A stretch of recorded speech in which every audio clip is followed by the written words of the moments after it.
हरे कृष्णा. तर गेले काही दिवस आपण भगवद्गीतेवरती चर्चा करत आहोत आणि आपण सध्या ज्ञान चक्षुंची प्राप्ती हे थीम घेऊन आपल्या समोर आहोत.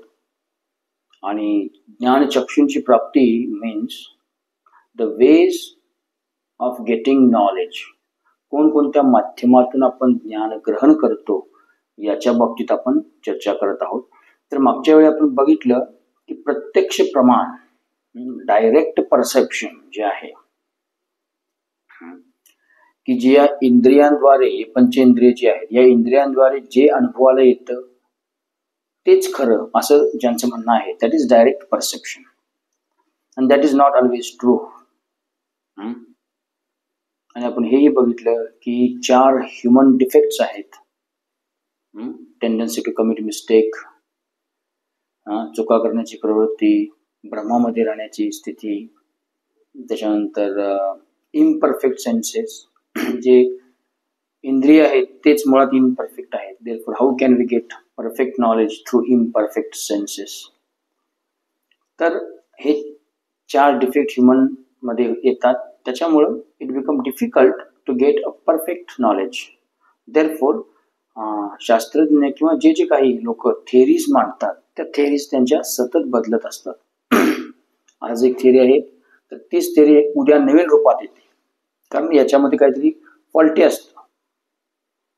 जसं आपण एक पिल्ट डाऊन मॅन थेरी बघितली की जी थेरी आपल्या पुस्तकात नव्हती, आम्ही ज्यावेळी शिकत होतो त्यावेळी, कारण ती 1912 साली ते 1953 एवढ्यातच ती फ्लोरिश झाली होती. त्याच्यानंतर ती बोगस आहे असं डिक्लेअर करण्यात आलं. सेम सांगण्याचं तात्पर्य आहे की डायरेक्ट परसेप्शन ही जी मेथड आहे, it is not perfect method to get the knowledge. So next method आहे अनुमान, किंवा त्याला आपण इन्फरन्स असं म्हणतो. सो प्रथम आपण गुरुवंदना करू, मंगलाचरण करू आणि त्याच्यानंतर आपण बघू. ओम अज्ञानतिमिरान्धस्य ज्ञानाञ्जनशलाकया चक्षुरुन्मीलितं येन तस्मै श्रीगुरुवे नमः. श्रीचैतन्यमनोभीष्टं स्थापितं येन भूतले स्वयं रूप कदा मह्यं ददाति स्वपदान्तिकं. वन्देऽहं श्रीगुरुं श्रीयुतापदकमलं श्रीगुरुं वैष्णवांश्च श्रीरूपं सागरजातं सहगण रघुनाथान्वितं त्वं सजीवं साद्वैतं सावधूतं परिजनसहितं कृष्णचैतन्यदेवं श्रीराधाकृष्णपादान् सहगण ललिता श्री विशाखान्वितांश्च. नमो विष्णुपादाय कृष्णकृष्णाय भूतले श्रीमते भक्तिवेदांत स्वामी नित्यनामिने नमस्ते सारस्वती देवी गौरवाणी प्रचारिणे निर्विशेष शून्यवादी पाश्चात्य देश तारिणे. नमो विष्णुपादाय कृष्णकृष्णाय भूतले श्रीमते भक्ति सिद्धांत सरस्वती नामिने श्रीवार्षिवाणी विदेवी दैताय कृपाभे कृष्ण संबंधी विज्ञानदायिने प्रभवे नमः. माधुर्यज्वल्य प्रेमाढ्य श्रीरूपानग भक्तिद श्री गौर करुणा शक्ति विग्रहाय नमोस्तुते. नमस्ते गौरवाणी श्रीमूर्ते दीनदारिणे रूपानुग वृद्धाप सिद्धांत ध्वांत हरिणे. नमो गौर किशोराय साक्षात वैरागी मूर्ते प्रलंबर सांबंदे पादांबुजाय ते नमः. नमो भक्ति विनोदाय सच्चिदानंद नामिने गौर शक्ति स्वरूपाय रूपानुग वराय ते. गौरवीर्भाव भूमिस्तां निर्दिष्टा सज्जन प्रिया वैष्णव सार्वभौम श्री जगन्नाथाय ते नमः. वाञ्छाकल्पितरुभ्यश्च कृपा सिन्धुभ्येव च पतितानां पावनेभ्यो वैष्णवेभ्यो नमो नमः. पंचतत्त्वात्मकं कृष्णं भक्तरूपस्वरूपकं भक्तावतार भक्ताख्यं नमामि भक्तिशक्तिकं. नमो महावदन्याय कृष्णप्रेमप्रदायते कृष्णाय कृष्णचैतन्य नाम्ने गौरद्विषे नमः. हे कृष्ण करुणा सिन्धो दीनबन्धो जगत्पते गोपेश गोपिकान्त राधाकान्त नमोस्तुते. तप्तकाञ्चन गौरांगी राधे वृंदावनेश्वरी वृषभानुसुते देवी प्रणमामि हरिप्रिये. जय श्री कृष्ण चैतन्य प्रभु नित्यानंद श्री अद्वैत गदाधर श्रीवासादि गौर भक्तवृंद. हरे कृष्ण कृष्ण कृष्ण हरे हरे, हरे राम राम राम हरे हरे.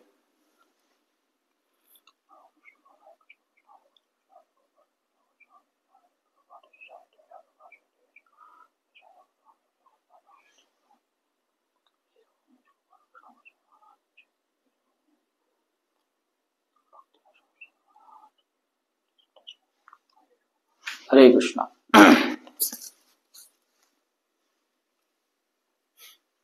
तर अनुमान प्रमाण जे आहे, जे आपण ज्याला इन्फरन्स म्हणतो, आपल्याला आठवत असेल की आम्ही ज्यावेळी 8वी 9वी किंवा तुम्हीही 8वी 9वीला असेल त्यावेळी एक प्रयोग वही असायची आणि त्या प्रयोग वहीच्या खाली अनुमान असं लिहिलेलं असायचं. जे कॉन्व्हेंटमध्ये शिकले त्यांना इन्फरन्स असं असेल, पण आम्हाला ते अनुमान असायचं. तर अनुमान ज्यावेळी व्यक्ती काढतो ते त्यावेळी त्याचे पूर्वज्ञान जे काय आहे, त्याचे पूर्व परसेप्शन, त्याचे पूर्व एक्सपिरियन्स जे काय आहे त्याच्या आयुष्यातले, त्याच्या बेसिसवरती तो काय करत असतो, इन्फरन्स काढत असतो, ज्ञान ग्रहण करत असतो. तर जस्ट वेट 1 मिनिट.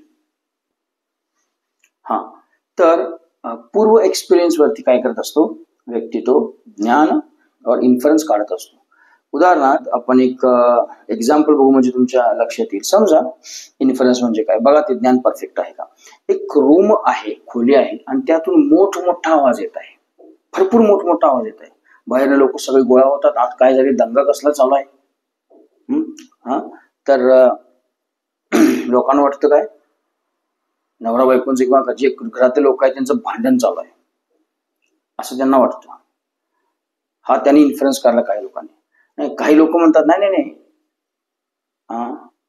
आज टीव्ही चालू असेल मोठ्या मोठ्यानं त्याच्यामुळे तो आवाज येत असेल, हा त्यांचा इन्फ्लुएन्स झाला. अजून कोणी काय इन्फ्लुएन्स काढला. पण ऍक्च्युअली ते दरवाजा उघडला त्यावेळी लक्षात आलं की काही नाटक कंपनीचे लोक तिथे प्रॅक्टिस करत होती नाटकाची. हा झाला इन्फ्लुएन्स. म्हणजे ते दोघेही जे होते ज्यांनी जो इन्फ्लुएन्स काढलेला आहे दॅट वॉज नॉट करेक्ट. कारण तो त्यांच्या कल्पनेवरती त्यांनी तो काढलेला आहे. समजा तुमच्या घरी एक फंक्शन आहे, काहीतरी यज्ञ किंवा काही एखादं धार्मिक फंक्शन आहे, लोक सगळे गोळा झालेले आहेत आणि समजा एखाद्याला मी विचारलं की इथे किती लोक आहेत बसलेले, तर तू म्हणू शकतो चप्पलाचे जेवढे जोड आहेत तेवढे लोक असू शकतात. मग तो बाहेर जातो आणि चप्पलाचे जोड मोजतो.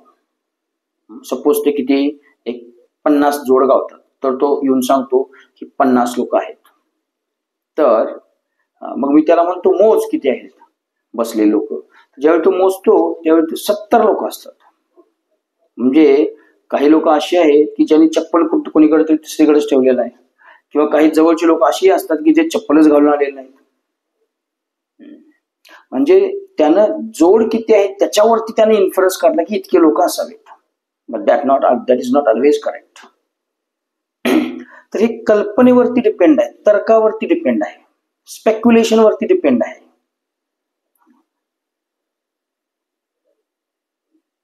बिग बँग थिअरी जी आहे कल्पनेवरती आहे, सगळे डिपेंड आहे. एक छोटासा high density, not high density, त्यांनी काय शब्द वापरला बरं, infinite density, infinite temperature, infinite mass, असा एक छोटासा पॉइंट होता आणि तो अचानक ब्लास्ट झाला, ब्रेक झाला आणि करोडो वर्षानंतर ही अशी गोल पृथ्वी, गोल चंद्र, गोल ग्रह अशी निर्माण झाले. That is big bang theory. Simple आहे, जास्त डीप नाही, फक्त असं आहे ते big bang theory. What is this? Speculation नाही. कुणी बघितले, कोणी बघितलंय का तो इन्फिनिटेसिमल पॉइंट कुठं होता तो, का कोणी बघितले त्याची डेन्सिटी इन्फानाइट. म्हणूनच त्यांनी शब्दच काय वापरला, इन्फानाइट. तिने असं म्हणलं का 100 डिग्री सेल्सिअस त्याचं टेम्परेचर होतं, इतके केजी मास होतं, आणि ह्या वेळी ह्या टाइमला काय झालं, ते स्फोट झाला.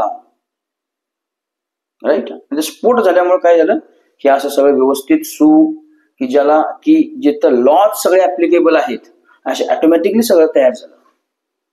ग्रॅव्हिटेशन फोर्स आणि everything created automatically by chance. This is inference, not inference even I say, not direct perception. What is this? I don't know.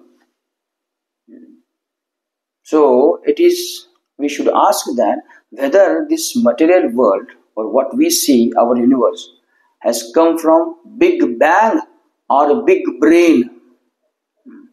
समजा तुम्हाला असं म्हटलं मी की एक मोठा बॉम्बस्फोट आहे आणि तो स्फोट जर झाला, स्फोट केला आणि मी तुम्हाला म्हणलं त्याच्यापासून मस्त पैकी 1 BHK 1 RK 2 BHK बंगले तयार झाले, मस्त गार्डन तयार झाले, सगळे झाडं बिडे सगळं तयार झाले, ऑटोमॅटिकली सगळं व्यवस्थित झालं, तर किती मूर्खपणा वाटेला.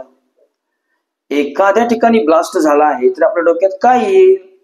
काहीतरी हानी झाली असणार आहे, काहीतरी लोक दगावले असणार आहेत, काहीतरी नुकसान झालं असणार आहे. स्फोट झाल्यानंतर कधीही कुठली व्यवस्थित नियमबद्ध अशा गोष्टी नाही तयार होत.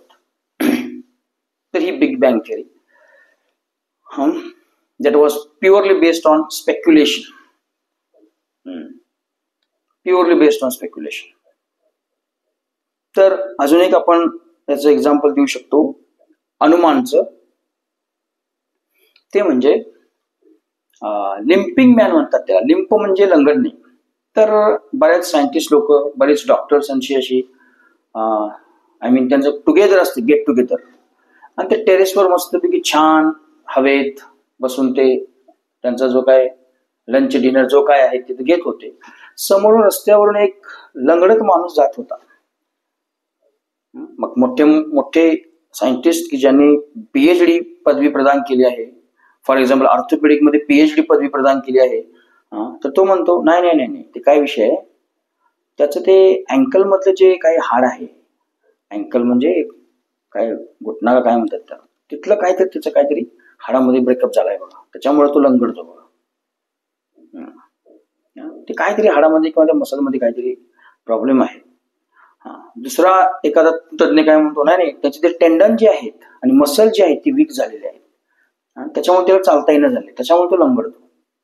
न्यूरोफिजिशियन जे असतात ते काय म्हणतात नाही नाही नाही नाही, न्यूरॉन मधले जे काही डेंड्राइट्स आहेत, थोडंसं टेक्निकल आहे, न्यूरॉन मध्ये जे काही डेंड्राइट्स जे आहेत त्यांच्यामध्ये जे काही कम्युनिकेशन जे आहे ते प्रॉपर होत नाहीये, त्यामुळे मसलला सिग्नल प्रॉपर येत नाहीये, त्याच्यामुळे तो लंगडत आहे. एक म्हणतो नाही नाही नाही नाही, तो त्याला ब्रेनची सेरेब्रल पाल्सी झालेली आहे, कदाचित आपण त्याला क्वा सेरेब्रल पाल्सी म्हणतो अर्धी, तर त्याच्यामुळे तिचा एक पाय लंगडत आहे. अजून एक काय म्हणतो नाही नाही तसं नसणार सर, ते काय आहे त्याच्या ब्लड मध्ये हिमोग्लोबिन वगैरे कमी झाला असणार आहे भरपूर, तो अशक्त असणार आहे, त्यानं खाल्लं नसणार आहे भरपूर कधी, त्याच्यामुळे त्याच्यामध्ये न्यूट्रिशनची कमतरता आहे. बायोकेमिस्ट्री जो असतो तो असं म्हणणार न्यूट्रिशनची कमतरता आहे, आणि त्या न्यूट्रिशनच्या कमतरतेमुळे काय झालेलं आहे, त्याला चालता येणं झालेलं आहे, त्याला थकवा एवढा आलेला आहे की तो चालत नाही. मग त्या लोकांच्या मध्ये एकमेकांमध्ये सतत आता ऑलवेज सतत भांडण करणे तर कलियुगाचं लक्षणच आहे. तर ते सतत तेही भांडत असतात जरी पदवी प्राप्त केली असली तरी. मग त्याने काय ठरवतात, आपण एक वेळ जाऊया आणि त्या व्यक्तीलाच विचारूया काय विषय आहे किंवा. मग सगळे डॉक्टर जे काही सायंटिस्ट जातात त्याला विचारतात की बाबा का लंगडत आहेस तू, काय प्रॉब्लेम आहे तुला. तर ते म्हणला, तर ते व्यक्ती म्हणतो कसला प्रॉब्लेम, नाही नाही लंगडत काय आहेस. मग काय नाही म्हणतं, ते माझं जे डाव्या पायाचं चप्पल आहे ना त्याचा बंद तुटलेला आहे आणि मी चांबार शोधायसाठी निघालेलो आहे, आणि ते मला चप्पल काय उचलत नाही, त्यामुळे ते मी असं ढकलत वडत चाललोय, बाकी काय नाही. प्रश्न बघा काय, यांचे अनुमान बघा काय काय आहे. अगदी मोठे मोठे शब्द, मोठ्या मोठ्या गोष्टी, पण सिंपल काय आहे, चप्पल तुटलेलं आहे. तर हे झालं अनुमान. ओके. ओरिजिन ऑफ स्पेसिस नावाची जी थिअरी आहे डार्विनची, की एप्स पासून ह्युमन्स आले आहेत. ना कोणी बघितलंय, ना प्रत्यक्ष प्रमाण आहे त्याला, काहीच नाही. पिल्ट डाऊन थिअरी तुम्हाला मी सांगितली की ज्याच्यामध्ये अर्धा जबडा त्या ओरँगुटनचा होता, वरची जी कवटी होती ती माणसाची होती, एक्सचेंज पण असू शकते इकडे तिकडं. तर ते 1953 ला उघडकीस आलं. हे फसवण्याची प्रवृत्तीमध्ये आपण बघितलं होतं. तर ओरिजिन ऑफ स्पेसिस ज्यावेळी ते लिहित होते डार्विन, आणि त्यांनी रिसर्च केला आणि त्यांना काहीच त्यात उमगना, रिसर्च त्यांचा म्हणजे काय उमगना, त्यावेळी त्यांचा एक मित्र होता, इथं आहे बघा या पुस्तकामध्ये. तर 1959 मध्ये काय झालं होतं, हा विषय सुरू होता. तर त्यांचा एक मित्र होता, समकालीन त्यांच्याच एक मित्र होता, आणि त्यांच्याबरोबर ते सतत पत्रव्यवहार करायचे डार्विन. आणि डार्विनने डिसेंबर 22, 1857 मध्ये असं लिहिलं होतं. आता हे हिंदी पुस्तक आहे त्याच्यामुळं बघा का, बघा, मैं इस बात में दृढ़ विश्वास करने वाला हूं कि बिना कल्पना के कोई अच्छा और मूल अभिमत नहीं होता. काय म्हणतायत की मी ह्या मतावरती दृढ विश्वास करतो की कल्पना केल्याशिवाय कुठल्या गोष्टीचं अभिमत होत नाहीये किंवा आपण त्या पॉइंट वरती येत नाहीये. पुढे काय म्हणतात बघा, ते त्यांनी लिहिलेलं आहे तसं. अतएव किसी भी व्यक्ति को उसके सिद्धांत को समझने के लिए विस्तृत अध्ययन करने की आवश्यकता नहीं है. उसका सिद्धांत पूर्ण रूप से उसकी बिल्ग की जल यात्रा के दौरान एकत्रित आंकड़ों पर आधारित स्वयं की कल्पना तथा मानसिक छल योजना है. उसके सिद्धांत कैसे प्रतिपादित किया उसी के शब्दों में बघा.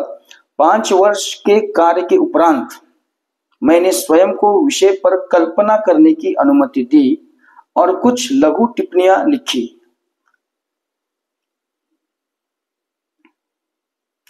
इन्हें मैंने सन 1844 में निष्कर्षों के एक प्रारूप में विस्तार पूर्वक लिखा जो मुझे अनुमानित प्रतीत होता है. Origin of species. तर या पुस्तकामध्ये वाक्य आहे. थोडक्यात सांगतो ते काय म्हणतात त्यांच्या ते मित्राला की I mean what I mean to say is मी याच्यावरती विश्वास ठेवतो म्हणतात की कल्पना केल्याशिवाय कुठला सिद्धांत समोर येत नाहीये. तर्क केल्याशिवाय कुठला सिद्धांत समोर येत नाहीये. आणि मी बऱ्याच 5-6 वर्षांनंतर जे काही माझा रिसर्च झाला त्याच्यावरती मी स्वतःलाच ही अनुमती दिली की तू तर्क कर आणि त्याच्यावरती तुझा सिद्धांत मांड आणि अनुमान कर, इन्फरन्स काढ. आणि मग त्या डार्विनने काय जे डार्विन आहेत ते काय केले, त्यांनी इन्फरन्स काढला की ह्युमन्स केम फ्रॉम एप्स और मंकी. मग समजा एखादे मोठे मोठे राजे असतील, त्याच्यामध्ये फोटो असतात ना असे मोठे मोठे मोठे, हा राजा, तो राजा, तो राजा, तो राजा, तो राजा, असं असेल का बघा. He is my great father. मग त्याच्यामध्ये तलवार बिलवार घेऊन ते सगळे अगदी व्यवस्थित. त्यांचे हे वडील की ज्याने हे पराक्रम केले. नेक्स्ट हे माझे पंजोबा की ज्याने अतिशय पराक्रम केला आणि हे केले. त्याच्यानंतर पुढे पुढे पुढे दाखवत तो शेवटी माकडाला दाखवेल का.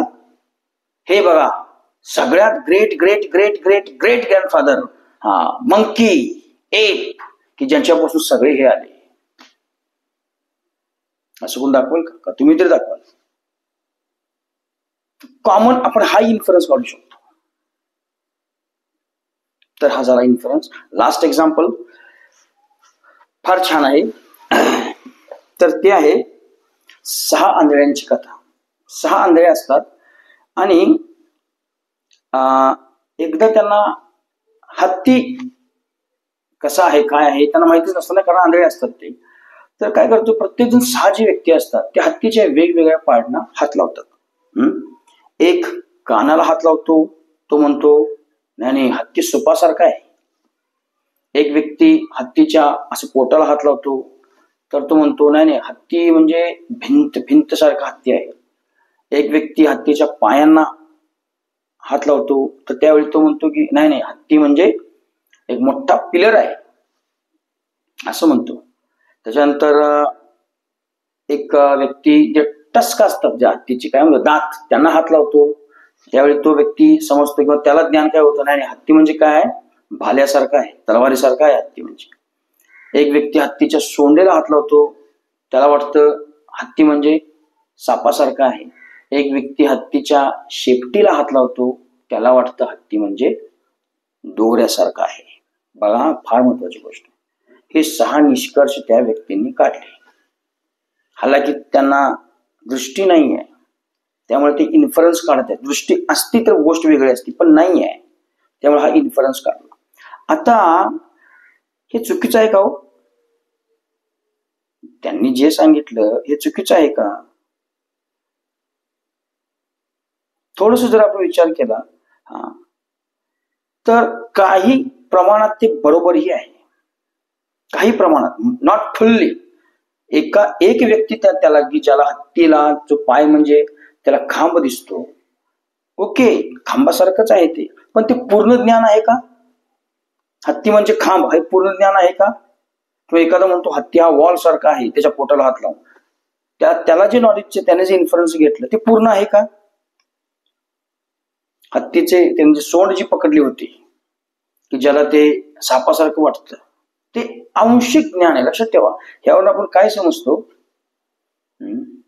की ह्यांनी जे ज्ञान जे घेतलेलं आहे इन्फरन्स करून, हत्ती कसा आहे काय, प्रत्येकाचं वेगवेगळं आहे आणि प्रत्येक जर आयुष्यभर तेच जर मानत बसला तर ते अज्ञानातच आहेत म्हणायचं. मग की जे आपण मानत बसतो, आपण कुठेतरी काहीतरी ऐकतो आणि तेच खरं मानत बसतो आणि आयुष्य त्याच्यातच जातं आपलं. स्मॉलेस्ट गोष्ट, एकदम स्मॉलेस्ट थिंग तुम्हाला सांगतो की लोक काय करतात, आजकाल तुम्ही खेड्यापाड्यामध्ये गेला किंवा इव्हन शहरामध्ये जर गेला तर म्हणजे मी बघितलेलं आहे खेड्यापाड्यामध्ये की त्यांचा देवारा असतो ना, भरपूर त्याच्यामध्ये छोटे छोटे छोटे छोटे छोटे देव असतात असे की ते कोण आहेत काय त्यांनाही माहित नसतं. पितरांचे वगैरे असतील कदाचित, पितर वगैरे डेथ होतात, पितर आपले अजून पूर्वज त्यांचे कदाचित ते लावत असतील. त्याच्या पाठीमागचा उद्देश त्यांना काय माहित नसतो, का लावायचं असते, कशासाठी लावायचं असतं, ते का पाठीमागच्या लावलं म्हणून मी लावतोय. नॉलेज नाही आहे. बघा मी काय म्हणतोय, एखादी गोष्ट आध्यात्मिक तेव्हाच होते जेव्हा, एखादी विधी आध्यात्मिक तेव्हाच होते जेव्हा त्याच्यामध्ये स्पिरिट असतं. Spiritual, spirit plus ritual. Ritual म्हणजे विधी, स्पिरिट म्हणजे आत्मा. त्यातला मतितार्थ आपल्याला जर माहित नसेल आणि आपण जर ती गोष्ट करत असेल तर ती आध्यात्मिक नसून केवळ एक विधी असते.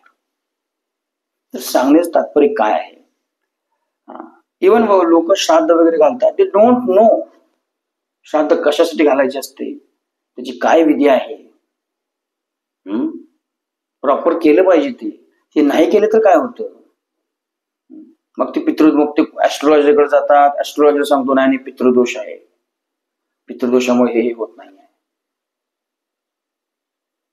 सांगण्याचं तात्पर्य काय, त्यांनी बघितलेलं असतं ना, आई वडील किंवा आजोबांनी कसे श्राद्ध केले त्या पद्धतीने करायचं. आणि शब्द वापरतात, आम्ही आवल चावल श्राद्ध करणार आहे. आता आवल चावल हे कुठल्या शास्त्रात त्यांनी घेतले आय डोंट नो, पण अशी उत्तर असतं. सांगण्याचं तात्पर्य काय, लोकांना परिपूर्ण ज्ञान नसल्यामुळं काय होते, जे काय आहे ते सत्य मानतात आणि आयुष्यभर ते अज्ञानात जगून तसेच मरून जातात. त्यांना शेवटपर्यंत काय कळत नाही की हे मी कोण होतो आणि मी आयुष्यभर काय केलं आणि मी आता कुठं जाणार आहे. They don't know. ओके, मुद्द्यावरती येऊ. तरी 6 लोकांनी जे इन्फरन्स काढला वेगवेगळा, हा आंशिक भाग झाला. थोडं सत्य आहे पण आंशिक सत्य आहे, पूर्ण सत्य नाहीये. मग पूर्ण सत्य कधी येईल, जसे त्या सायंटिस्ट लोकांमध्ये भांडण लागले होते आणि ते कोणाकडे गेले, त्या व्यक्तीकडे गेले की ज्याला ते माहिती आहे, तसे हे 6 लोक ज्यावेळी भांडायला लागले किंवा हे समजा हे भांडले, तर त्यांनी काय करायला पाहिजे, हे आंधळे आहेत ना, ज्या व्यक्तीला दृष्टी आहे त्या व्यक्तीकडे जा. तो व्यक्ती तुम्हाला डिस्क्रिप्शन देईल की हत्ती एक्झॅक्टली कसा आहे, ते सापासारखा आहे का, दोरीसारखा आहे का, त्या भिंतीसारखा आहे का, तलवारीसारखा आहे का, खांबासारखा आहे. हा तो दृष्टी असणारा माणूस आहे. म्हणून जे आपण ज्ञान जे काय ग्रहण करत आहे, ते ज्ञान जर आपल्याला परिपूर्णतेने हवं असेल तर आपल्याला गुरूंच्या शोधात जावं लागेल. तत्वदर्शी गुरु. तद्विद्धी प्रणिपातेन परिप्रश्नेन सेवया उपदक्षन्ति ते ज्ञानम ज्ञानिन तत्वदर्शिना. भगवद्गीतेमध्ये सांगतो, अर्जुनाला बघून सांगतात, जर ज्ञान हवं असेल तर तू काय कर, तद्विद्धी प्रणिपातीने, त्याला विधी सांगितले, तद्विद्धी प्रणिपातीने, हंबल इजा, हंबल हंबल. लोक आर्ग्युमेंटने प्रश्न विचारतात, हा शो मी गॉड, कुठं आहे गॉड, दाखवा की. तुमचं नोकर आहे का आम्ही सगळं सांगायला, विधी आहे ना त्याला काहीतरी, विधी आहे त्याला काहीतरी. तुम्हाला नॉलेज हवं असेल ना, हंबली. तुम्ही ज्यावेळी ऍडमिशन कॉलेजमध्ये याच्यामध्ये येताय, तुम्ही आर्ग्युमेंट करता का शिक्षकाबरोबर, करत असशील, maybe I don't know, ते कलियुगाचं लक्षण आहे. पण आध्यात्मिक ज्ञान जर घ्यायचं असेल तर विधी काय, तद्विद्धी प्रणिपातेन. प्रणिपातेन मीन्स हंबली, हंबल रिक्वेस्ट.